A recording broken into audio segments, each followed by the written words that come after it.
네, 월드컵 올림픽처럼 4년에 한 번씩 돌아오는 총선입니다. 네 분을 모셨습니다. 민주코리아 박시영 대표 나오셨고요. 네, 반갑습니다. 오피니언 라이브의 윤희용 센터장님 나오셨고요. 네, 안녕하십니까. K스탯 컨설팅의 이상일 소장님 나오셨고, 안녕하세요. 인사이트 K의 배정천 소장 아직 안 오셨고 나오긴 나옵니다. 오늘 한국여론조사연구소의 이은영 소장님 나오셨습니다. 네, 안녕하세요. 예. 자, 이분들과 함께 오늘은 4부 끝까지 갑니다. 예, 시간 여유가 좀 있는데 그러다 보니 모든 지역을 다 짚어보게 되지 않을까. 불가능할 것 같은데요. 자, 우선 그 네 분이 생각하는 각 정당 이번 선거 캠페인 성공 포인트 혹은 실패 포인트 혹은 장점 눈에 띄는 점 한 번씩 짚어볼까요? 예, 박시영 대표님 민주당 경우 정리해 보시고 미래통합당도 한번 해주시고. 아니 뭐 이제 민주당 같은 경우는 그 국난 극복을 극복하자. 국난 극복을 극복하면 다시 국난이 오는 거 아닙니까? 그러네요. 국난을 극복하자군요. 국난을 극복하자. 그래서 이제 어쨌든 코로나 정국에 대한 대통령에 대한 긍정적 평가를 기반으로 그런 어떤 선거 전략을 취하는 것 같고요.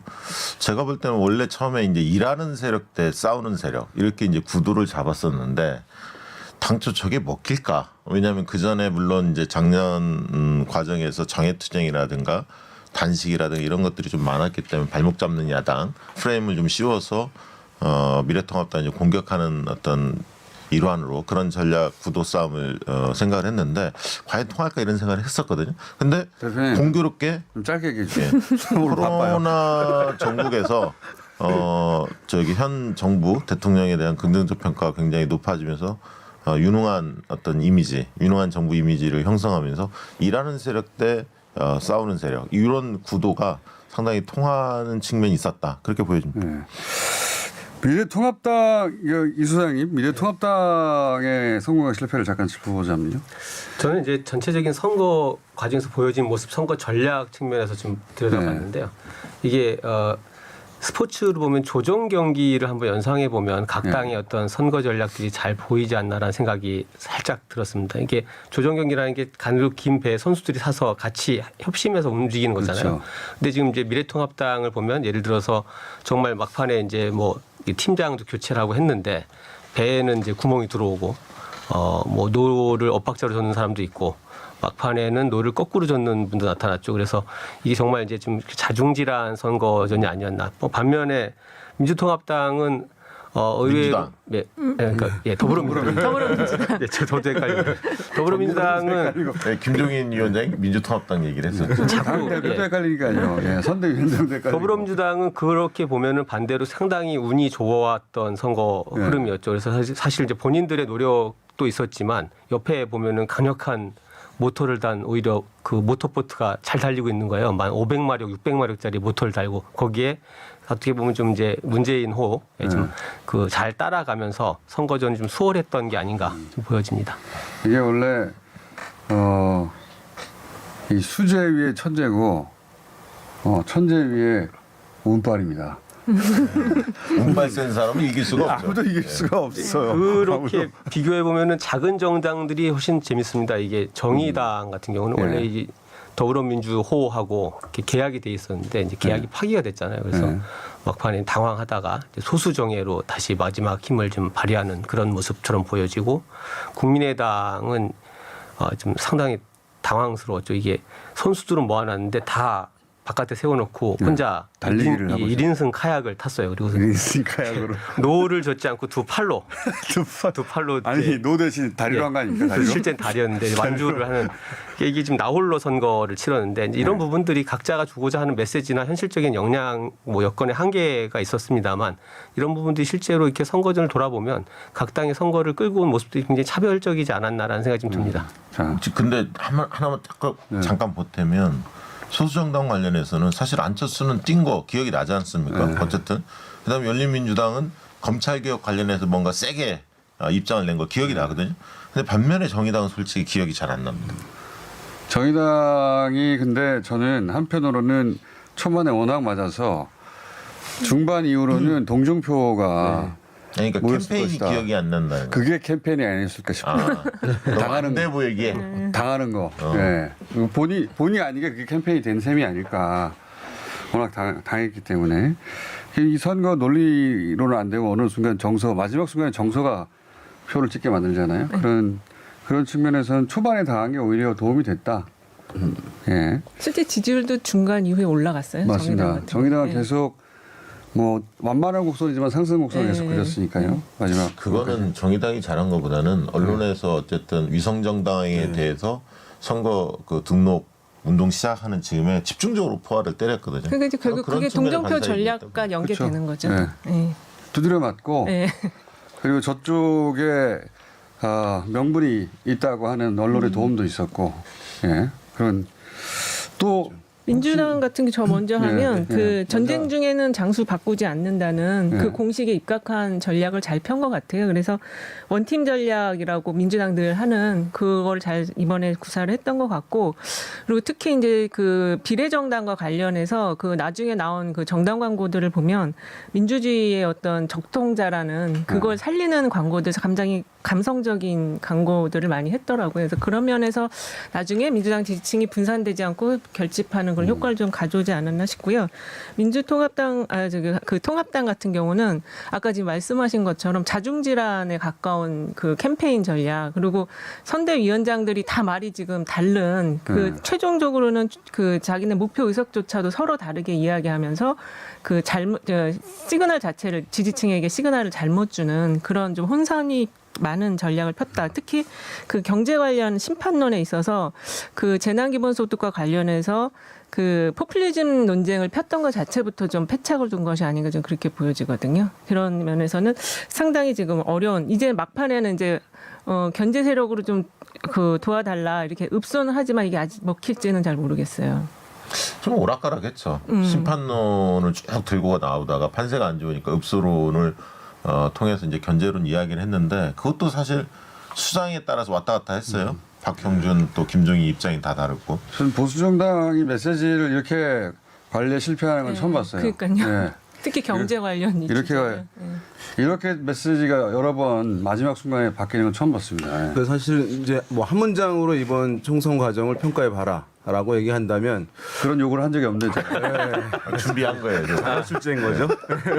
그래서 그러니까 심판 기류가 형성될 여지는 제법 있었으나 그 심판 기류를 담아낼 그릇이 온전치 못했다고 얘기할 수 있을 것 같아요. 정당의 책임이었다. 그러니까 제일 야당이 사실 공세하게 되면 몇 번의 이제 좋은 기회들이 있었고 살려나갈 코로나 국면임에도 불구하고, 그런데 보면 이제 뭐 아까 말씀하셨듯이 제가 이제 쭉 선거들을 보고 봤을 때 정당들의 캠페인이 이렇게 제1당, 2당에서 특히 이제 보수 정당은 그 일관성은 사실은 타의 추종을 불허해 왔었거든요. 맞아요. 지금까지. 이때까지. 네, 예. 그런데 혼선의 연속이었고 막판에는 집중적인 공세를 해야 되는데 집중적인 반성과 사과를 하는 모양새를 보였어요. 이게 캠페인에서 사실 있을 수 없는 일이거든요. 그렇죠. 야당이 공세하고 반성을 한다면 여권에서 이제 하는 것이지 야당이 오히려 도마 위에 올라가서 평가를 받는 국면이 돼버렸고, 특히 보수 야당은 선거 기간 동안 사과하거나 이런 걸 원래 안 하는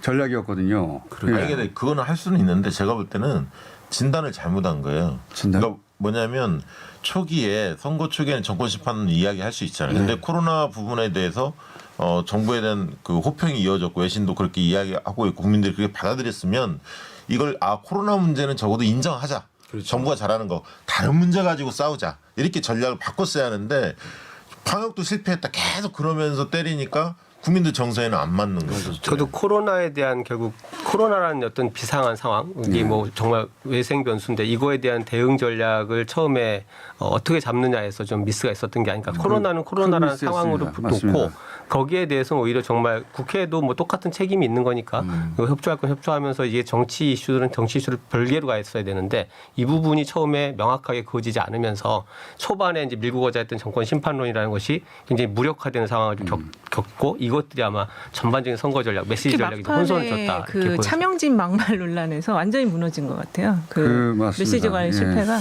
이게 이제 사실은 지금 원래 보수 정당이 이제 세력이 많이 약해진 상황이기 때문에 팀으로 선거를 이제 꾸려 나가는 게 바람직했다고 보여요. 그러니까 뭐 김무성 뭐 전 대표든 뭐 홍준표, 김태호 이런 이제 중량감 있는 다 인물들이 동원했어야죠. 다 네. 동원해서 해도 사실은 만만치 않은 선거였는데 그런 분들을 어떠한 이유인지는 정확히 알 수 없지만 알 수 있죠. 이 앞에 황교안 대표의 총선 이후에 입지 때문에 그랬겠죠. 그렇죠. 배제를 네. 하게 되면서 오히려 이제 단독 플레이어처럼 이제 선거를 치르게 됐고 그다음에 험지 출마 이제 지난번 말씀드리긴 했는데 이것은 정말 중진을 용퇴시키기 위한 명분으로 한두 곳을 하는 것인데 실제 험지 출마론이 미래통합당의 주된 전략 중에 하나가 돼버리면서 오히려 제자리에 있었으면 자기 자리에 있었으면 의석을 유지할 수 있었을 곳을 옮김으로써 예, 박빙 지역으로 만들어 예, 버렸어요. 타 지역에 가서 오히려 이제 그 의석수를 줄이게 만드는 이제 요인들을 해서 그러면 굉장히 아마추어 같았다. 이렇게 볼수 있습니다. 공천 관련해서는 분명히 후유증이 있는데 저는 뭐 근본적으로 좀 보고 싶은 건 뭐냐면 기본적으로 이제 보수 쪽의 생각은 광화문 집회 그 조국 사태 때 네. 어마어마한 인파들이 모이지 않았습니까? 거기에 대한 자신감이 있었던 거예요. 그러니까요. 그리고 그때 5.5 대 4.5로 유리했죠. 네, 유리했고 네. 그 뒤에 사실 지금 여론조사나 이런 것을 믿지 않습니다. 그러니까 이제 숨은 보수표가 굉장히 많다. 응답을 안 한다. 그렇기 때문에 판세 자체에 대해서 인식 자체가 좀 다른 거죠. 지금 여론조사를 믿지 않고 한 10% 이내에 격차는 다 이기는 지역이다. 이렇게 봤기 때문에 정권 심판론이 먹힐 수 있다. 계속 이렇게 좀 오판한 게 아닌가 그런 생각. 물론 이제 뚜껑은 열어봐야 알겠지만. 네 분 모두 다음 말을 하려고 입이 달달달 하시네요. 요 틈에 제가 잠깐만 얘기하자면 저는 차명진 후보 리스크 말씀하셨는데 저는 이게 이제 강성 지지층에 의존하는 선거 전의 리스크를 역설하는 그런 그 대표적인 장면으로 앞으로 두고두고 회자될 거라고 보는 것이 차명진 후보를 적극 지지하는 층이 있어요. 이분들은 후보 사퇴를 적극적으로 막았거든요. 그리고 당에서 그 눈치를 봤고 그 지지층이 소위 말하는 태극기 부대 지지층이거든요. 미래통합당에서 이 태극기 부대를 황교안 대표가 국회 안으로 끌어들이면서까지 인정하고 그다음에 이제 광장 여론전의 중요한 전위대로 썼잖아요. 근데 이 층이 가장 중요한 총선 선거전의 막판에 역효과를 냈다. 차명진 퇴진을 끝까지 막았고 그러다 보니까 지도부도 왔다 갔다 하게 되고 소위 강성 지지층에 의존해서 선거를 유리하게 끌고 갈 거라고 생각하며 육성해온 층이 결국은 선거전을 그 위험에 빠뜨린 역설. 예. 이게 지금 여야 모두 항상 강성 지지층을 어떻게 관리할 거냐 굉장히 네. 중요한 포인트인데요. 그러니까 여권 같은 경우도 예를 들면 윤석열 장모권부터 시작해서 검찰 이슈들이 계속 터졌습니다. 사실 네. 그 부분들이 계속 부각이 됐다면 오히려 이제 통합당이 훨씬 손쉬운 선거로 끌고 갈 수 있었죠. 왜냐하면 그렇죠. 조국 윤석열 게임으로 끌고 가면 유리하다 이렇게 판단한 거 아닙니까? 근데 이제 민주당은 이 부분을 크게 부각을 안 시켰어요. 네, 적절한 그렇죠. 선에서 관리를 했거든요. 열린민주당 쪽에서는 크게 부각시켜서 이제 네. 선명성을 가져갔고 민주당은 지역구를 내는 정당이다 보니까 그러니까 이제 이것만으로 이길 수가 없으니까 네. 선거를. 기본적으로 이번 선거에서 이제 각 진영마다 이제 한 명씩 이제 숨기고 싶은 사람들 있었는데 성공하긴 한 거예요. 보수에서는 이제 박근혜 전 대통령을 숨기고 싶었는데 어느 정도 성공했고, 그다음에 이제 진보 중에서는 주류에서는 이제 조국 전 장관을 사실은 숨기고 싶은 마음이 있었을 텐데 그것도 뭐 어느 정도 뭐 막판 이제 열린민주당에서는 이슈화를 하는 부분이 있었습니다만은 숨기는데 성공을 저는 이제 한 것이라고 보이고, 아까 이제 차명진 의원 막말 같은 거는 최근에 이제 왼쪽과 오른쪽에 내부에서 노는 유튜브나 이런 걸 통해 가지고 내부에서 활동하는 이제 기류가 단절돼서 하는 기류가 이제 매우 심화되는데 거기서 먹히는 얘기들이 필드에 나왔는데 그냥 거침없이 해버린 거예요. 있는 맞습니다. 상황들. 예. 그러니까 옛날에는 그래도 중간층들을 생각하면서 이제 정치인들이 얘기를 했는데 이제 그 안에서만 얘기를 하다가 환경이 바뀌었는데도 그걸 고려하지 못하고 하는 게 사실은 보수 쪽만이 아니라 진보에도 사실 이런 일들이 최근에는 많아진 이유는 이제 거기에 있다고 할 수 그런데 이제 있겠습니다. 그 민주당 같은 경우는 그 목소리를 일부의 목소리로 관리했다면 네. 거기서는 당대표가 끌어들였거든요. 네.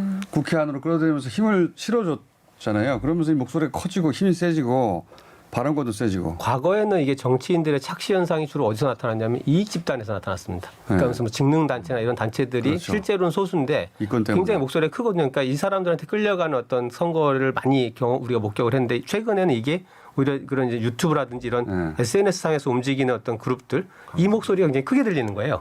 보수 유튜브가 저는 오히려 미래통합당의 선거를 굉장히 어렵게 만들었다고 봅니다.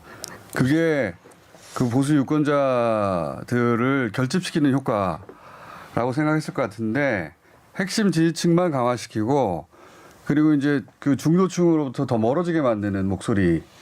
보수 유튜브들의 조회수가 굉장히 많잖아요. 예. 그러니까 이게 그게 다수의 생각이다 이렇게 같은 분들 계속 착각할 수 보는 있죠. 거거든요. 근데 기본적으로 수공장 보는 사람이 뭐 다수다 듣듯이. 그 미래통합당의 리스크는 한마디로 요약하면 오너 리스크라고 봐야 될 것 같아요. 오늘 또 많이 준비한 단어들이 나오네요. 예. 그러니까 미래라는 단어를 썼지만은 30, 40대에게 어필할 수 있는 메시지를 전혀 내지 못했고 결국 황교안 대표가 종로에서 계속 그 뒤지는 선거 추이를 보이면서 한 번이라도 뒤집었어야 되는 여론조사상. 한 번도 그러지 못했고 결국에는 이분이 아까 말한 것처럼 그 원팀의 전략을 구사하지도 못했고 하면서 오너 리스크가 가장 큰 그러니까 이제 것이었다. 황교안도 황교안이지만 네. 나경원, 오세훈 삼각 그 축이 예. 다들 여론조사에서 좀 밀리는 양상이었지 않습니까?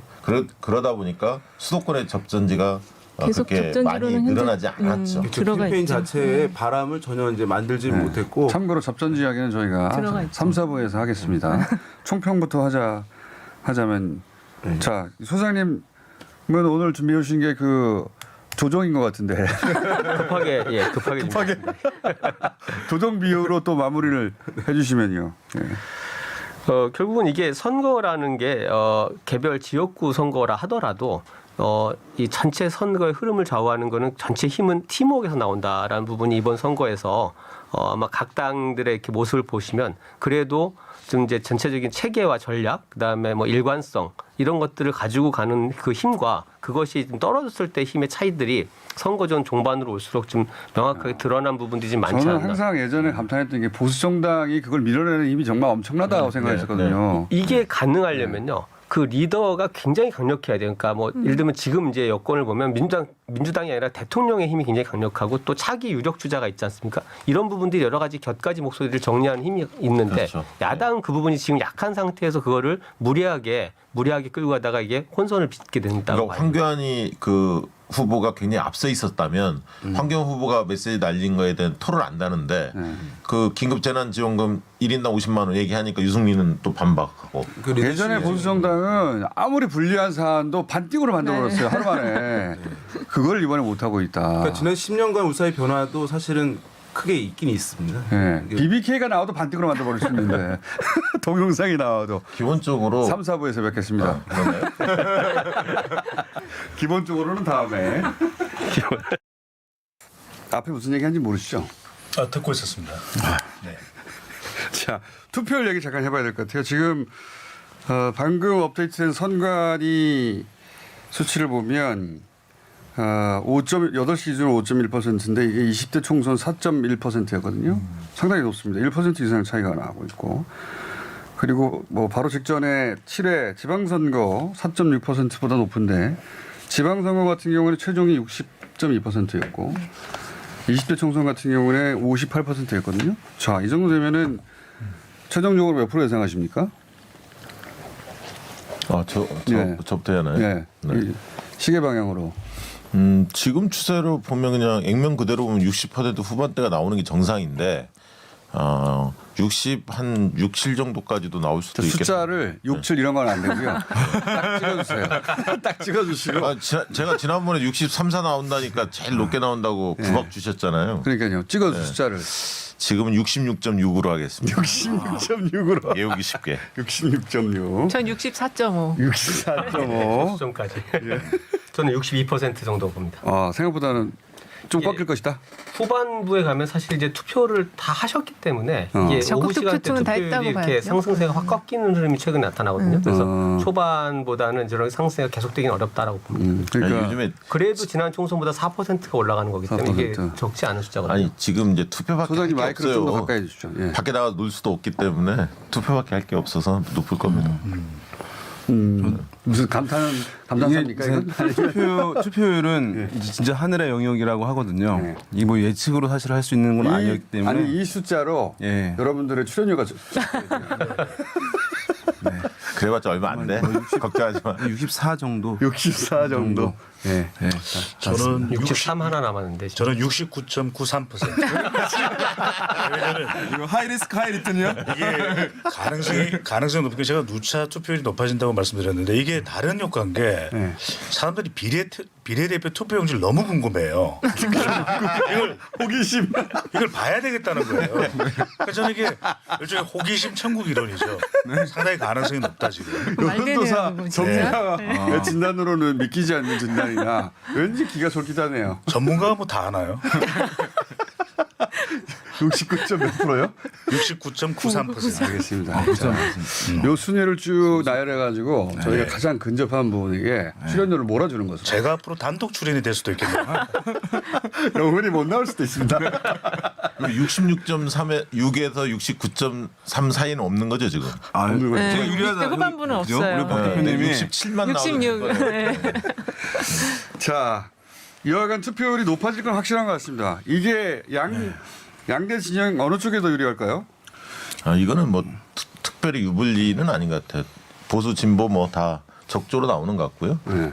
중도층들도 뭐 적조로 뛰어드는 것 같습니다. 어쨌든 총선 때가 77, 지난번 대선 때가 77 아니었습니까? 네. 대선 때보다는 못하지만 굉장히 열기가 뜨거운 거고. 그러니까 투표율이 이제 따라서 사실 사전에 실시됐던 여론조사들의 선거 결과의 유사성 여부가 결정되는 것이거든요. 높아지면 갤럽에 가까워지고. 대선 때 같은 경우는 그렇게 이제 얘기가 비슷하잖아요. 왜냐하면 거의 대부분 나오는 건데 선거 결과는 투표에 참여한 사람들만의 여론이고 여론조사는 투표 참여하지 않을 사람들도 있어서 과거에는 한 절반 정도 안 나오니까 이거 차이가 워낙 컸는데 지금 이런 수준으로 가게 되면 그런 사람 면접원이 한 조사 결과의 흐름에 조금 더 일정 부분 가까워질 상황이라고 할 수 있습니다. 네, 과거에 그 여론조사 해보면 투표율이 낮을 때는 네.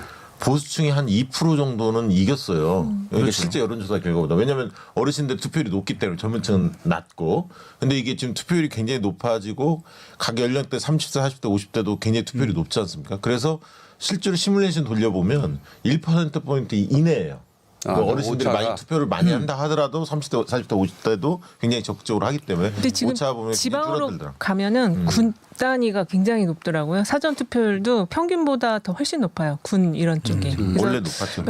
고연령층이 많이 또 하고 있다는 것도 알 수 있을 것 같아요. 그 사전 투표 뭐 이제 그 젊은층 고령층 상관없이 사용하는 일상적으로 보편화된 거라고 저는 뭐 생각을 하는 게 맞다고 보고요. 그걸 가지고 이제 전략적 표심을 이제 분석하는 거는 그 단계는 지난 것 같아요. 제가 이 정도 사전 투표율이 30% 가까이 나온다는 것은 그리고 이제 이게 투표율이 높은 것은 어쨌든 유불리는 있다고 보여요. 어떤 부분이냐 하면 우리가 뭐 많이 깨졌다. 이제 투표율이 높으면 진보에 유리하고 낮으면 보수에 유리하고 이런 게 깨졌다고 하지만 안 깨진 부분이 있는 것이거든요. 낮았을 때 진보가 승리한 경우는 없어요. 그건 맞습니다. 예, 그래서 여전히 그것이 유효한 측면이 있기 때문에 그런 약간 지금 투표율이 높다는 것은 낮았을 때 그 위험도 아니면 안 좋은 결과 민주당 쪽에서 그것이 약간 이제 해소되는 부분들이 있음을 보여주는 측면이 있다고. 강원이 이렇게 높은 건 어떻게 보십니까? 다 격전이니까요.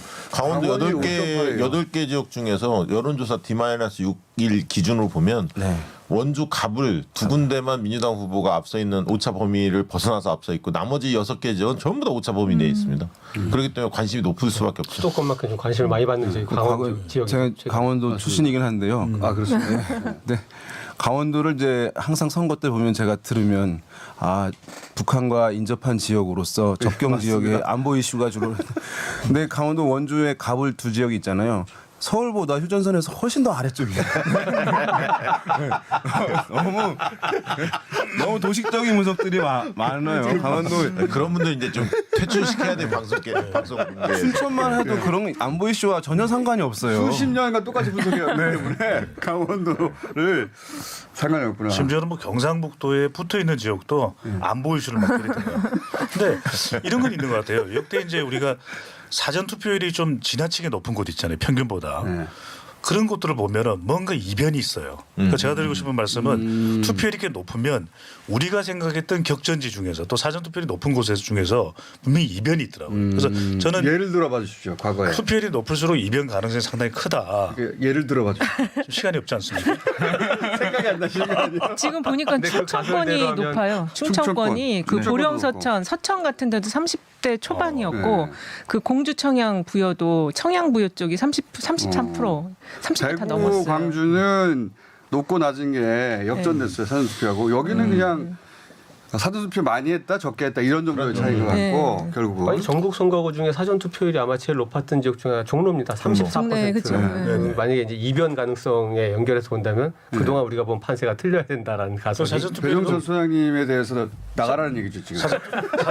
사전 투표율이 높았던 지역 보면 이게 상당히 경합지역이거든요. 남원, 순창, 임실도 높고요. 맞아요. 그다음에 충북, 보은, 영동, 괴산도 거기도 높더라고요. 높아요. 아, 거기에 또- 네, 높아요. 박덕흠 후보하고 예. 박상은 후보가 박상은. 있거든요. 그 굉장히 그 이때까지 한 번도 화제 지역구가 아니었는데 네, 이번에 관심 지역은 다 관심 높게 돼 지역이죠. 있습니다. 네. 네. 근데 예를 들어서 종로는 그동안 우리가 뭐 제일 많이 여론수가 된 지역인데 실제 이제 여론수가 판세는 좁혀진 적이 없잖아요. 네. 근데도 불구하고 만약에 사전 투표에 저렇게 높았고 본 투표도 이어진다라고 했을 때는 이게 이제 그동안 선거 가설 중에 뭐 밴드웨건 언더독 효과 이런 얘기 하는데 뭐 지는 쪽을 지지하는 유권자로서 투표를 안 한다거나 이런 현상들은 사실상 지금 성립이 안 되는 거죠. 내가 지지하는 후보가 이기고 있든 지든 나는 투표를 하겠다라는 것이 오히려 이제 일반적인 현상이 되는 게 아닌가 이렇게 보여집니다. 황교안 대표하고의 격차가 평균 깜깜이 기간 이전의 평균 지지율보다 좁아질 거라고 보십니까? 벌어질 거라고 보십니까? 저는 둘 중에 거의 하나만 골라주세요. 비슷할 것 같습니다.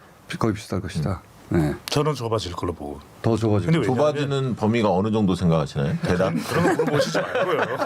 서로 까칠해지시겠어요.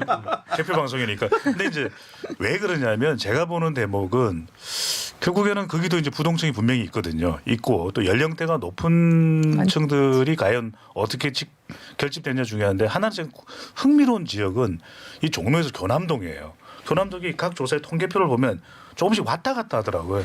그래서 교남동 쪽이 어떻게 나오느냐도 저는 관전 포인트. 방금 이제 말씀하신 교남동이라는 데는 이전 선거에서는 잘 참여하지 않았던 대규모 이제 아파트 단지가 이번에 새로 어떤 들어온 지역이죠? 거예요 최근에. 그렇구나. 근데 뭐냐면 아파트 단지가 들어오면 진보 흐름이 강화된다는 얘기 하잖아요. 근데 여기는 강북에서 제일 비싼 곳이에요. 아, 네. 그래서 표심이 좀 약간 블랙박스다라는 얘기를 이제 하긴 했었죠. 근데 워낙 격차가 커서 네. 변수가 될 수 있을지는 잘 좁아지냐 모르겠어요. 유지되냐 벌어지냐 셋 중에 하나를 선택하시면 됩니다. 아니 그러니까 그게 조사 기간마다 너무 달라서 어떤 조사 기간은 예를 들면 한 15% 격차가 있었고요. 어떤 조사는 25%까지도 벌어지는 조사가 있어. 제가 그래서 물어본 거예요. 그러니까 어떤 20% 기준으로 기준으로 얘기하시느냐가 궁금해요. 20%보다 좁아지느냐 이게 통상적으로는 좁아지는 흐름들이 있어요. 왜냐하면 이제 고령층들이 보수 성향을 가지고 있는데 투표율이 참여율이 젊은 층보다 훨씬 높기 때문에 그것이 이제 가면 투표한 사람들만 봤을 때는 그 비중이 더 많아지잖아요. 그래서 통상 그렇죠. 이제 지고 있었 어떤 만약에 보수 정당의 후보가 그러면은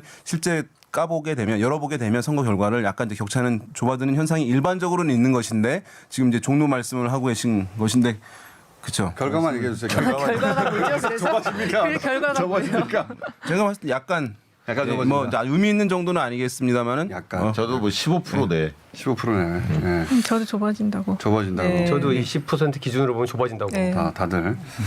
다들 전문가들 그렇게 얘기해 왔고 네. 그죠? 네. 또 그리고 여론조사 전문가들대로 결과 나는 경우는 거의 못 봤고. 없었죠. 맞추는 사람도 있습니다. 네. 한 번에 다. 출구조사를 한 다음조차 20대에서는 그렇죠. 출구조사조차 엄청나게 큰 차이가 났으니까요. 그때 MBC KBS 출구조사가 새누리당 143석까지 전망했고 민주당 101석 정도 전망했거든요. 근데 실제로는 122대 123이었잖아요.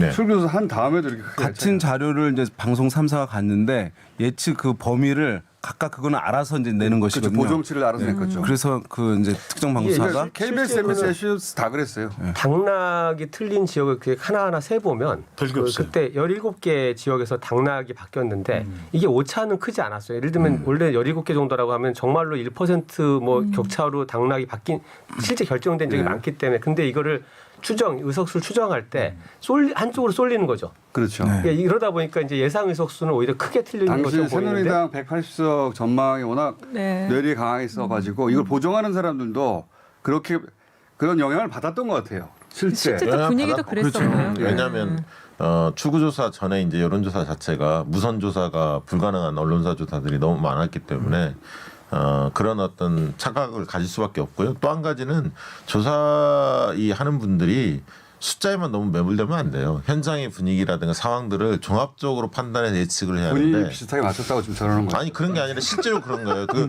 현장을 너무 모르면 좀 착시 현상이 실제로 존재합니다. 여하간 출구 조사조차도 사실은 오늘도 예. 오늘 아마 오후 6시 15분에 나온다고 하는데 출구 조사조차도 최종적으로 받아들이면 안 된다. 예. 그 여론조사는 수치의 높낮이만 있잖아요. 근데 이 투표행위라는 것은 그 사람들이 가지고 있는 의지, 스트렝스가 있거든요. 이게 이제 사람마다 다 다르기 때문에 이제 이런 오차가 이제 발생할 수밖에 없는 측면이 있는 거죠. 그래서 출구 조사까지도 그냥 참고 사항으로 두시고 끝까지 봐야 된다. 결국은. 그렇죠. 그거는 뭐 새벽에 예. 한 4-5시쯤 결론 나겠어요. 끝까지 TBS를 보시라는 이 말씀. 저는 열심히 끝납니다. 서울 경기가 예년보다 높습니다. 서울 경기가. 네. 이것도 의미 있는 수치 아닙니까? 예. 또 하나 여기 이제 부산까지 얘기하고 이제 그 제가 세 분한테 아니 5분한테 세 분한테 물을까요? 요 마지막 오늘 투표를 계속 하실 텐데 마지막 주목할 세 곳 그리고 이변 가능하다고 생각하는 지역들 한두 곳 뽑아주십시오. 네. 그 지역으로 보자면 부산이 결국은 그 민주당이 일당이 되느냐 또는 통합당이 역전하느냐 여기를 가를 주요한 지역 아닙니까? 가로수산? 제일 중요한 지역이죠. 왜냐하면 전문가들 예상도 부산은 제각각이에요. 네. 여기는 모두가 다 격전지 아니에요? 네, 한 18개 지역 중에 14개 정도 지역이 오차 범위 내에서 막 움직이는 것 같아요. 비공표 조사 기간에. 근데 이제 과거에는 민주당 후보가 상당히 앞서 있어야 이기는 결과가 나왔거든요. 그래서 경합지는 크게 늘어났지만 민주당 의석수는 과거처럼 그렇게 크지 않을 거다 이렇게 보는 분들도 계시고. 6석인데. 예, 지금은 6석입니다. 근데 이제 또 다른 해석, 문재인 바람이 확실히 부산에 불었다. 그래서 지난번보다 훨씬 늘어날 거다. 이렇게 예상한 분들도 있거든요. 그래서 부산 의석수가 실제로 어떠냐에 따라서 일당이 결정이 될 것 같습니다. 부산 같은 18개가 되기 때문에. 부산 같은 경우에는 몇 석이냐도 중요한데 두 곳의 선거구의 결과 저는 굉장히 중요할 것 같아요. 이게 왜냐하면 총선뿐만 아니라 앞으로 뭐 대선도 있고 지방선거도 있는 거니까 두 개 지역구가 부산 진구가 부산 사람들이 진구에 대한 애착이 굉장히 커요. 그래서 부산 진구를 진구라 그러지 않고 찐구 이러거든요. 여기가 부산의 청년 서울의 명동 같은 곳이 서면이 있어요. 서면이 있는데 여기 김영춘 후보와 서병수 전 시장이거든요. 결과하고 부산의 종로라고 여자. 네네 남구월은 이 박재호 후보 남구월 또 이현주 의원. 바로 이 지역의 결과가 어떻게 나오냐가 이번 판세도 그렇지만 앞으로 어떨 거라는 것도 좀 예상을 해볼 수가 있는 거죠. 자, 그 지역이 이긴다고 진다 해가지고 다른 지역에 영향을 줄 것 같지는 않고. 근데 이제 지금 우리가 흔히 얘기하는 낙동강 벨트 얘기하잖아요. 네. 약간 이제 진보 진영세가 센데, 그러니까 아닌 곳들이에요. 이 진구 같은 경우, 그다음에 남구도. 그러니까 사실은 이 정도에서 승리하게 되면 민주당 쪽에서는 낙동강 벨트에서는 이전의 강세를 일정 수준을 유지할 가능성이 높은 것이니까. 예. 뭐 어쨌든 원래 언론의 주목을 워낙 많이 받은 지역이어가지고 부산 아니, 지금 전체가 부산이요 중구 영도구도 접전이거든요. 그러니까 대부분 지역이 낙동강 벨트 외에도 대부분 지역이 접전 지역으로 들어갔습니다. 여기는 좀 미래통합당이 손쉽게 이길 것이다. 손쉽게 뭐 18개 중에 한 14개 이상 가져갈 것이라고 했었는데 한 서너 개 빼고는 모두가 다 접전이어서 이날 여기야말로 미래통합당이든 그 더불어민주당이든 더 많이 나가는 쪽이 이긴다. 결국은. 그래서 사실 민주당이 비례위성 정당에 대해서 관심을 급격히 갖게 된 이유가 이 PK 지역에서 상당 부분 이전에 얻은 것을 반납해야 될 것 같은 이제 위기감이 있을 때 사실은 그 논의가 됐던 것이거든요. 근데 지금 약간 상황이 다시 이제 코로나19 때문인지 변화가 좀 있는 상황이라고 할 수 공천을 좀 있겠습니다. 실패한 면이 있어요. 부산 지역은 미래통합당 쪽에서 공천을 좀 잘 못했죠. 미래통합당의 공천을 잘 한 지역이 별로 없어요. 이번에. 초반에는 괜찮았는데 막판에 가서 좀 수도권보다 네. 사실은 마지막에 이제 이게 통합당의 개별 후보를 좋아하느냐 아니냐를 떠나서 이게 보수 이제 유권자들 지금 느끼는 위기 의식이 좀 있잖아요. 그러면 대구 경북은 크게 어떤 그 변화의 조짐이 없었다라고 하면 마지막에 이제 오늘 투표가 진행되고 있는데 결국 이게 아마 그런 흐름의 최종적인 어떤 이제 이 판세를 가르는 지역이 맞습니다. 부산 지역이 되지 않을까 저는 생각이 부산에서 보수 결집하느냐 아니면 아니다 이번에 될 것 같아서 그 민주당 지지층이 나오느냐 미래통합당 지지층이 여기서 막아야 된다고 많이 나오느냐 1000표, 2000표로 다 갈라지지 않을까? 저는 보수층은 뭐 총 결집할 거라고 보고요. 부산에서. 부산은 그렇죠. 과연 이제 그 민주당의 약지층이나 부동층들이 과연 얼마나 적극적으로 나오느냐의 게임인 것 같습니다. 그래서 이제 이 PK 지역의 결과에 따라서 이제 영남에서의 이제 보수 흐름들이 TK 지역으로 국한되느냐, 아니면 TK 지역이 보수 색채가 유일하게 남는, 거의 유일하게 남는 고립 지역이 되느냐, 아니면 다시 영남 벨트가 보수 벨트로 복원되느냐 여부이기 때문에 앞으로 향후에 이제 보수가 지금 기조를 유지하느냐, 아니면 어떤 변화를 가져가느냐 여부에 있어서도 상당히 이제 PK 선거 결과가 중요할 수밖에 없죠. 민주당이든 미통당이든 양쪽 모두 지지층이 부산 지역은 6시까지 계속 서로 네. 지인한테 전화하고 그래야 돼. 저한테도 많이 옵니다. 그런 지역. TV 관리가 전혀 안 됐다는 얘기죠. 후보들은. 저한테도 전국에서 문자가 와요. 너무 많이 이게 다 오더라고요. 비용인데 네, 그 이게 비용이거든요. 관리가 안 되니까 그 관리 비용이 더 비싼가 봐요. 인건비가. 지역구민 아닌데 엄청 많이 받고 있어요. 특히 어젯밤에 막 쏟아지더군요. 표 참여해달라고. 근데 부산 지역도 그런데 저는 부산 지역에서 특히 중요한 연령대를 좀 보면 50대가 중요할 것 같아요. 그러니까 지금 이번 선거에서 보면 약간 진보나 보수로 나누어지는 것이 40대만 하더라도 대통령의 핵심 지지층이거든요. 근데 선거구에서 그래서 50대 유권자가 뭐 서울 동작을도 그렇고 누구에게 투표하느냐 이게 굉장히 중요한데 부산도 아주 저는 중요할 걸로 보입니다. 자, 그 얘기는 잘하셨어요. 대표 방송은 TBS 김어준.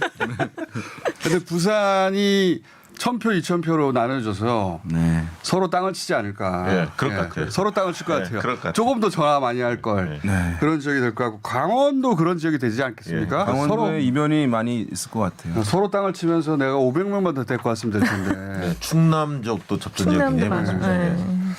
자, 그러면 그 5분이 생각하는 요 지역 끝까지 전화 돌려야 된다. 네. 라고 생각하는 시계 방향으로 다시 한번 돌아가 볼까요? 예, 저는 초박빙 지역 중에 관심 지역 여러 곳이 있겠지만 저 개인적으로 고양갑. 그러니까 고양갑. 이 심상정, 문명순, 그다음에 이경환 통합당 어느 후보가 당선돼도 다 할 말이 있는. 맞습니다. 지금 누가 될지 아무도 모르는 저는 그런 느낌을 갖고 있고요. 고양갑이. 그다음에 이제 부산 남을 아까 박재호, 이현주 저는 이 지역 개인적으로 관심이 많습니다. 초박빙 지역이고요. 그 전에 이현주 후보가 좀 앞섰다가 박재호 후보가 많이 앞섰다가 최근에는 박재호, 이현주가 굉장히 1~2% 포인트에서 계속 디마이너스 초박빙 지역이었거든요. 그래서 선거가 굉장히 또 혼탁된 지역이라서 이 지역 누가 이길지 좀 관심이 있고요. 거기는 전화를 좀 더 돌리는 사람이 있는 거예요. 그다음에 이제 목포 주목합니다. 그러니까 목포는 그동안에 김원희 민주당 후보가 좀 많이 앞섰는데 최근에 이제 의대 문제로 목포대 의대 문제로 논란이 좀 커지면서 박지원 후보가 바짝 추격을 하고 있습니다. 그래서 저는 이 지역도 끝까지 가봐야 알 것 같습니다. 새 지역이 전화기를 많이 드는 사람이 이긴다. 네, 그렇습니다. 자, 다음 돌아가시죠 이렇게 이상현 소장님. 네, 저는 뭐 서울 지역에서 이게 서울 지역에 요즘 이제 그 유행하는 말이 의뢰 선거라고 하는데 이게 뭐 각 무슨 을 지역들이 대부분 다 관심 지역입니다. 이제 그 중에서 뭐 다 많습니다만 뭐 관악을 지역도 굉장히 관심, 정태호, 오신환 지역 또 이 구로을 지역은 초반에 격차가 굉장히 커 보였는데 종반전으로 가면서 이제 공표된 여론조사 마지막에 보면 김용태 후보가 계속 따라붙는 흐름이었거든요. 윤건영 후보하고. 예, 그래서 과연 이제 이 민주당의 텃밭에서 얼마나 보수가 성과를 낼지 이 부분 좀 관심이 가고요. 미래통합당 지지자들이 전화를 열심히 돌려야 될 지역이네요. 송파을 지역은 여전히 처음부터 지금까지 계속 관심 지역입니다. 그래서 최재성, 배현진 뭐 여기 진짜 예상할 수가 없어요. 여기. 역시 여기도 전화를 누가 많이 하느냐에 달려있다. 공장장께서는 어떻게 예상을 하시나요? 저는 예상할 수 없다가 예상. 뚜껑을 열어봐야 초반에는 배현진 후보가 많이 앞서갔는데 최재성 후보가 이제 그 캠페인 하면서 캠페인 워낙 잘하는 분이라 따라 붙는 느낌이었는데 어디까지 따라 붙었는지 모르겠어요. 그렇죠. D-6일 시점에는 최재성 후보가 오차 범위 내에서 앞서는 결과도 나왔긴 했습니다. 이제 아까 말씀하신 지역들 이제 보면은 그 송파, 고양이라든가 분당, 용인 이런데 어쨌든 지난번 말씀드렸지만 이 부동산 이슈 그게 정말 강력한 것이거든요. 왜냐하면 본인의 재산권과 관련한 문제이기 때문에 보수 성향에 있는 계신 분들은 그 이슈가 강한 지역에서는 상당히 이제 아무리 캠페인을 잘하고 하더라도 예. 뭐 진보 진영에 있는 후보를 선뜻 뽑기가 어려운 부분들이 있어요. 뽑게 되면 자기가 경제적으로 피해가 발생한 세금 많이 낼것 같은 생각하니까 느낌. 예. 그런 면에서 결과를 마지막까지 본인 알 수 생각하는 없는 세 곳만 얘기하시죠. 서로 굉장히 까칠하네요 오늘. 윤영 센터장이 분량을 많이 생각해요. 그런다고 출연료 많이 주는 것도 아니고. 자, 연수울도 뭐 봐야 된다고 인천, 생각합니다. 연수울. 이제 지금 물론 이제 이 지역이 송도 뭐 인천에선 보유한 곳이고 또 연수울 중에서 구도심도 포함되어 있거든요. 그래서 보수 정책에 있는 부분이긴 한데 민경욱, 정일영, 예. 그리고 이정미 후보도 이정미. 있는데요. 세 분. 아직 송도가 완성된 도시는 아니에요. 완성된 도시, 신도시로서. 그러니까 지금 여러 가지 이제 현안들이 많이 있을 수밖에 없는 데들은 또 어떤 힘 있는 여당 후보가 와서 그런 부분들 현안들을 해결해 주길 바라는 기류들이 있을 수 있는 것이기 때문에 저는 민경호 후보가 최근에 좀 더 앞서갔던 부분은 있지만 저는 이 지역도 뭐 이변 가능성은 있는 곳이라고 볼 수 있지 않나 진보 생각합니다. 유권자들의 전략적 스스로 알아서 하는 예. 후보 단일화를 하는 거죠 유권자들이. 여기는 막판에는 투마일스 6.21 시점에는 거의 붙은 조사들이 많이 나왔어요. 민경욱, 정일영 누가 이겨도 이상하지 않은 지역입니다 이제. 그렇죠. 예, 여기도 역시 전화를 열심히 돌려야 되는 지역이고. 저는 세 군데를 좀 아는 지역이지만 어떤 기준으로 봤는 지역이냐면 네. 정말 판대소를 할. 윤희웅 센터장님 아, 세 두 군데 군- 있었나? 저 아까 말을 많이 했으니까요. 하나만 동의하시고 나머지 지역들은 네. 저는 판대소냐 피눈물이냐. 저는 광진골 너무 중요하죠. 왜냐하면 차기 대권이 걸려 있고, 그렇죠. 또 대구 수성갑 차기 대권 걸려 있고요. 광진도 인물 지지도 때문에 네, 오세훈 후보의 인물 지지도가 어디까지 치고 올라올지 그렇죠. 예. 열어봐야 합니다 진짜. 예. 저는 또 대구 수성갑 앞으로 이제 TK 지형에 대한 큰 영향을 줄 수 있고요. 또 경남 양산을 김두관 후보, 김두관 후보 지금 김포 자기 지역구를 또 내놓고 내려갔지 않습니까? 덩치도 큰 사람인데. 과연 여기 그렇진 않아요. 네. 우리 정도는 아니야. 다음에 뭐 네, 하여튼 그리고 여기 있는 건데 전 양산시장이 또 나동현 후보가 네, 아주 네. 조용한 경쟁력을 가지고 있어서 네. 한 치 앞을 내다볼 수 없는. 저는 이렇게 박빙이라고 말하는 지역이 많은 선거 처음이에요. 그러니까요. 원래는 양 진영이 유리한 지역은 그냥 넘어갔었는데 그런 지역들이 박빙 지역이 된 곳이 많아가지고 네. 그렇죠. 박빙 꼽았더니 뭐 100개 꼽고 막 그래요. 박빙을 100개 얘기하면 어떻게 절반에 가까운 숫자를. 아니 그런데 우리가 이게 선거구 이야기를 많이 하는데 실제로 단 한 번도 공표되지 않은 지역도 한 100여 개가 맞아요, 됩니다. 맞아요. 맞습니다. 단 한 번도 공표되지 않은 곳. 아니 그 나머지 발표된 곳이 다 박빙이라고 한다니까요. 그러니까요.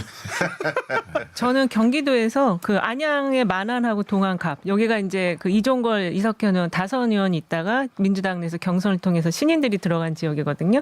그리고 상대가 이제 시장도 있고 해서 그리고 보수세도 상당히 강한 지역이어서 여기도 좀 관심사고 용인 병정도 용인. 의외에 여기가 지금 원래 보수세가 접전- 강한 곳인데. 네, 접전 지역으로 지금 나오고 있는데 조사가 또 많이 안 됐어요. 여기 용인 이탄이 평이 제가 사는 지역입니다. 아, 빨리 말씀해 주세요. 네, 이탄이 아니 정춘수 거기는 후보. 용인 정이고요. 용인 이탄이 후보가 좀 많이 이제 앞섰다가 네. 선거구 획정 때 좀 불리한 지역이 들어오면서 네.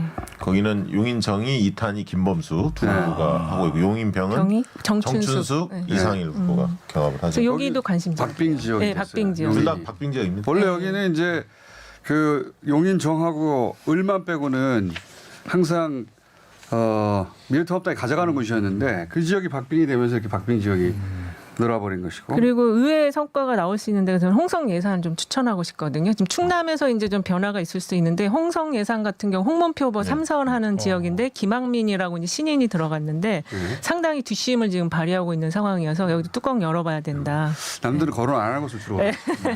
아이고 이현정 조사장께서 충청 전문가세요? 아 그래요? 네네. 그럼 그렇진 않아요. 충청 전체 충남 충북 따져가지고는 어떻게 보십니까? 저는 그래도 기존 이렇게 하면 되겠네. 충청 한번 하시고 강원 전문가시니까 네. 강원 좀 하시고. 근데 사는 충남은 곳은 선전할 인천입니다. 걸. 충남은 인물 경쟁력이 저는 있다고 보거든요, 여전히 민주당 후보들이. 그래서 사실 이제 지금 박수현 후보 거기 계속 거론이 되고 있는데 조사상으로는 계속 앞섰기 때문에 충분히 저는 이길 수 있다고 보고 있고요. 박수현 후보가 박빙 그러니까 처음에 떨어졌었어요. 근데, 유지로에서는. 근데 나중에 좀 치고 나중에 치고 올라가면서 올라갔던 유지를 거요? 했었고 네. 김종민 후보가 의외로 지금 갑자기 좀 접전으로 자꾸 아, 그래요? 얘기는 하는데 그렇지는 않을 거예요. 김정민 결론은. 후보의 엄살 아닙니까? 그럴 수 김정민 후보발 뉴스 아니에요 혹시? 여론조사가 뭐 다 좀 그러니까 사전조사니까 부정확하다고 하지만 사실 그게 가장 많이 좀 다른 패턴이 나타나는 지역이 충청, 네. 특히 충남이기 때문에 네. 이 조사 데이터하고 실제 표심을 지역, 알 수 없는 지역. 표심하고. 거기는 표를 찍는 순간까지 옆 사람한테서 얘기를 안 한다잖아요.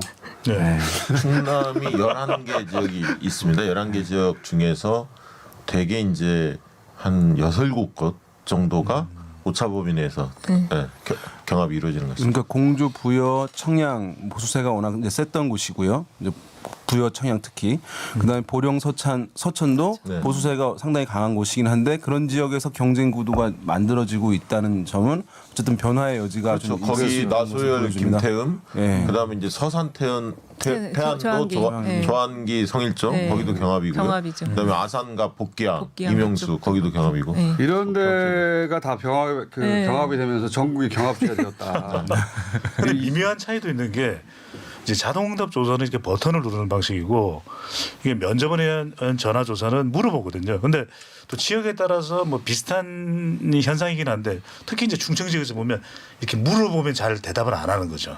그러면 약간의 그 차이가 또 발생을 하기도 하고. 다 한 얘기인데.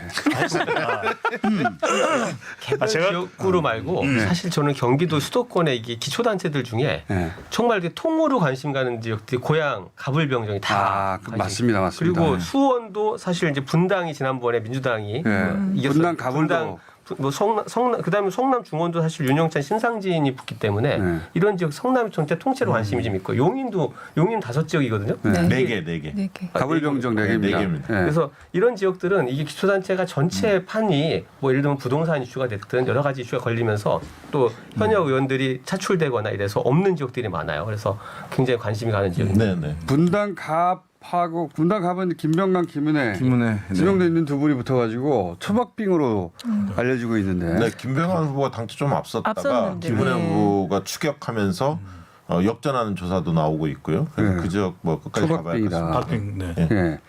분당을 김병호 후보는 박빙 우세 이 정도 되지 않습니까? 그 전에는 또 그 통합당 후보가 좀 더 앞선 결과들도 있었거든요. 근데 이제 김병욱 후보가 후보네.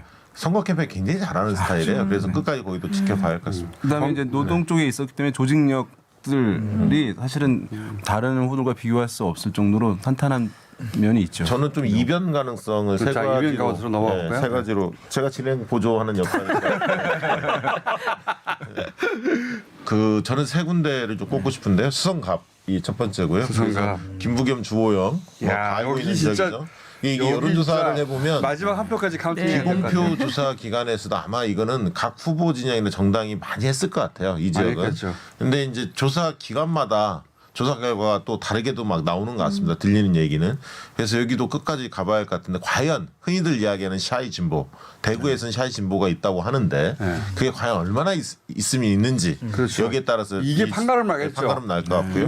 김부겸 후보의 당락에 따라 샤이 진보가 있는지 없는지 결론이 나겠죠. 네. 우리는 현수막을 대통령이 되겠습니다. 이걸 걸었다. 아예 그거는 선거 전략 잘한 거고 예. 김부겸 입장에서는. 예. 그다음에 이제 두 번째로 주목하는 이변 가능성을 저는 부산의 사을 이상호 후보와 조경태. 조경태. 후보. 조경태. 조경태 의원 사선 의원 아닙니까? 네. 또 그렇죠. 이상호 후보는 또 노사모 과거에 원조 노사모의 두 핵심 사람 모두 역할을 노사모로 했고요. 출발했어요. 그러네요. 네. 네. 운명이 갈렸죠. 네.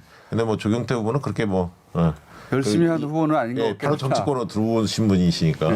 근데 이 지역이 거의 초박빙 상태예요, 사실. 그래서 이 지역 결과가 또 낙동강 벨트의 5석, 부산에서는 5석인데 그 지역이 어떤 쪽으로 쏠리느냐를 가름짓는 굉장히 중요한 지역으로 보고 있고요.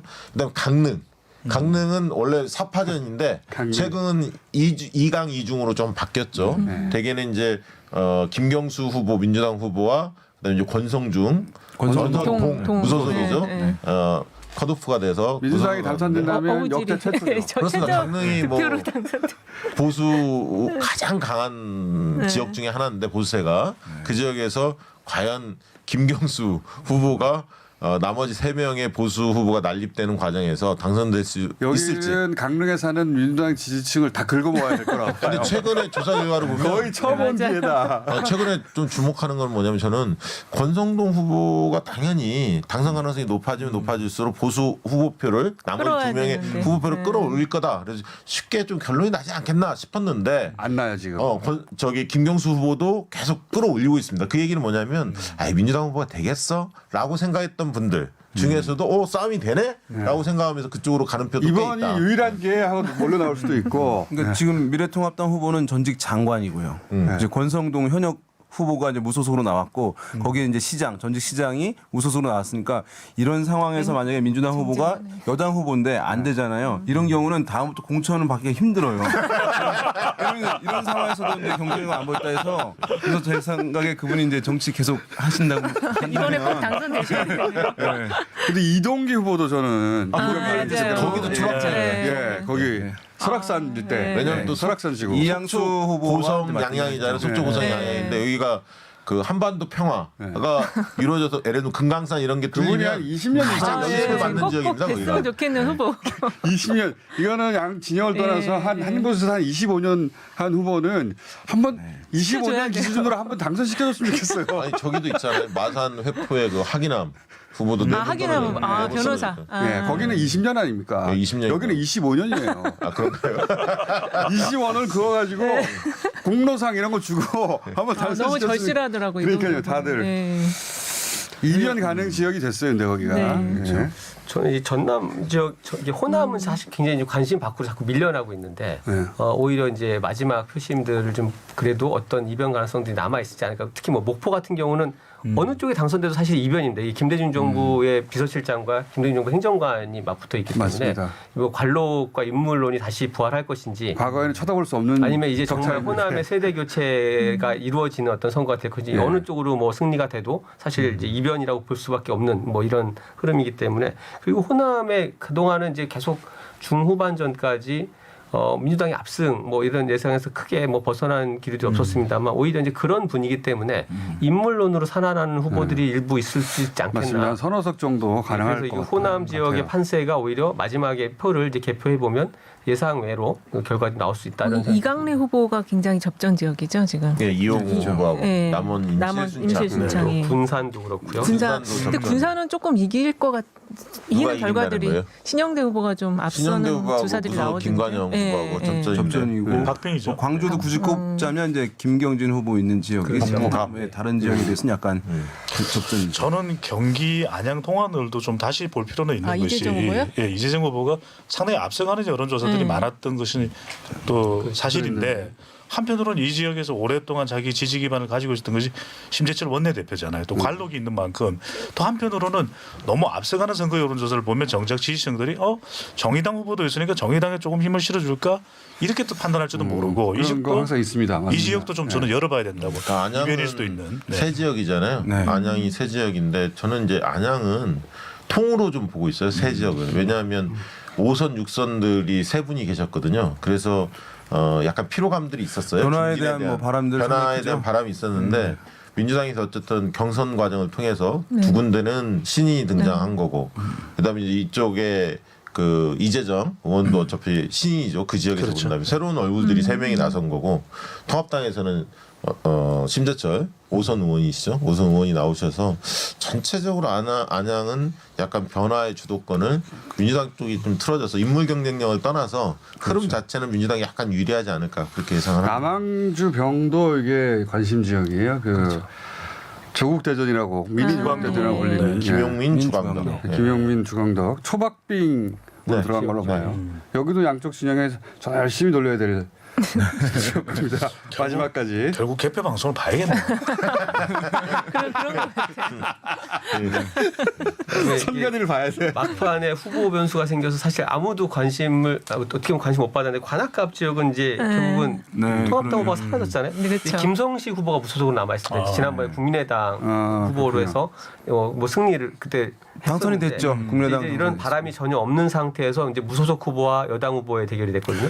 이게 이제 어떻게 격차가 너무 결과가 나오죠. 그러니까 그 지역에서 사실은 그 김대호 미래통합당 후보를 아웃시킨 것은 사실 김성식 후보가 있었기 때문에 보수 성향의 김성식 후보가 존재했기 때문에 사실은 해중 정치적으로 해석될 수 있는 부분이 있어서 그렇다 하더라도 네. 예. 근데 이 김대호 후보가 잘 맞지 않는 후보예요.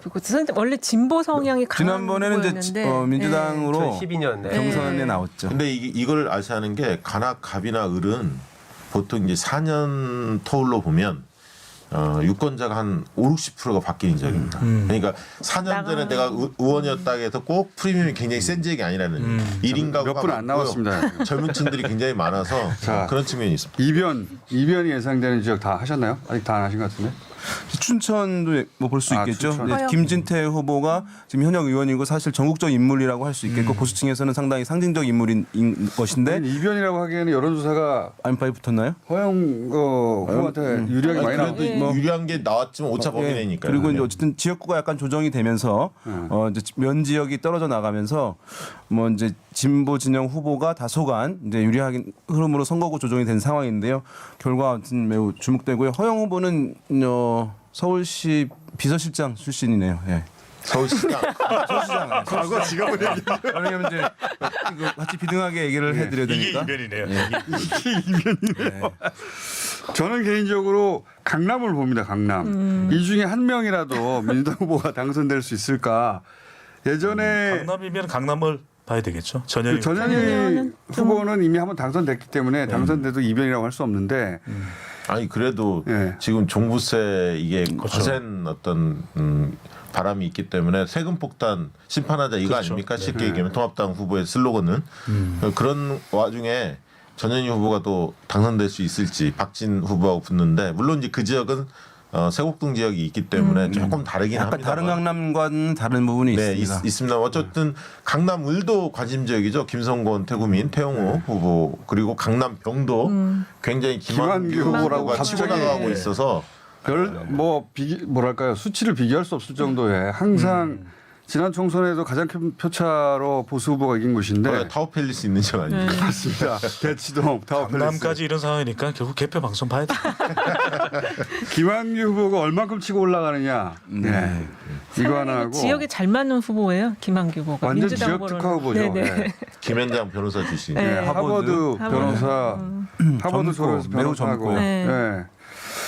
그리고 서초울이 저는 바로미터라고 봅니다. 저는 서초울 말씀드리려는데 사실 네. 박성중 후보가 경선을 통과했지만 2차 경선까지 거칠 정도로 치열했는데 이제 가까스로. 이분이 네. 구청장의 현역 의원 출신인데도 당내 경선에서 정말로 턱걸이를 해서 올라왔거든요. 네. 거기에 지금 이제 박경미 후보가 출마를 했는데 캠페인 워낙 잘했어요. 그래서 지역에서 상당히 그 반응이 좋다라는 얘기들이 들리는 곳이 있기 때문에 이 지역이 과연 이제 예전에 했던 그런 흐름대로 갈지 한번 볼 필요가 있을 것 같습니다. 그 진보 진영에서는 이렇게 그 강남이라든가 서초 이런 지역에 후보를 낼 때 이념은 사실 둘째 문제거든요.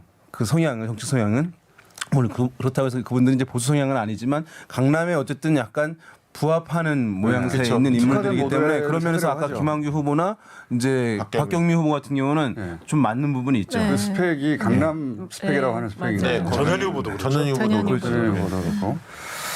자, 전국 투표율 대구가 현재 가장 높습니다. 당연히 높을 거로 예상하지 않았나요? 사전 투표율이 워낙 낮았기 사전 때문에. 투표율이 낮았기 때문에. 네.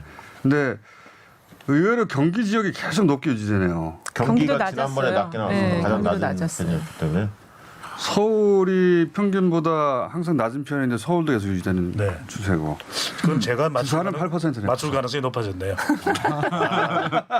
부산 상당히 높습니다. 부산 8%예요. 네. 저는 사전 투표에 왜 항상 호남은 모든 선거에서 높고 대구 경북이 낮은지 이게 학문적으로 나중에 좀 연구를 해봐야 되는 게 아닌가. 이게 대구 경북 이상하게 본투표 많이 나오고 네. 호남은 사전투표 많이 나와요. 근데 이번에 이제 이 투표율이 중요한 이유는 뭐냐 하면 이게 비례랑 연동되기 때문에 그렇거든요. 만약에 특정 지역이 TK나 아니면 성향을 갖는 호남이나 낮거나 매우 높으면 비례에서 의석을 한두 석 맞습니다. 차이를 가져올 수 있는 부분이에요. 그래서 몰표가 거기서 나오기 때문에. 예, 그래서 상당히 이제 중요하게 또 볼 필요가 있죠. 그래서 대구 경북의 투표율이 어차피 승부는 결정된 거 아니냐라고 하지만 비례 의석 때문에 여기 투표율이 높은 게 또 그렇습니다. 비례 때문에. 그렇죠. 네. 예. 자, 오늘 여기까지 하고 이분들의 운명은 오늘 밤 12시 결정될 것 같습니다. 저는 오늘 오후 5시에 투표율로 우리가 건 거죠? 네. 그럼 6시 의석수 아니에요. 납니다. 6시 반이면 결정돼요. 예. 오늘 5시에 저는 다시 뵙겠습니다. 개표공장이 있습니다. 이분들 중 일부는 다시 나옵니다. 전 5시 나와서 투표 좀 안녕. 조정하겠습니다.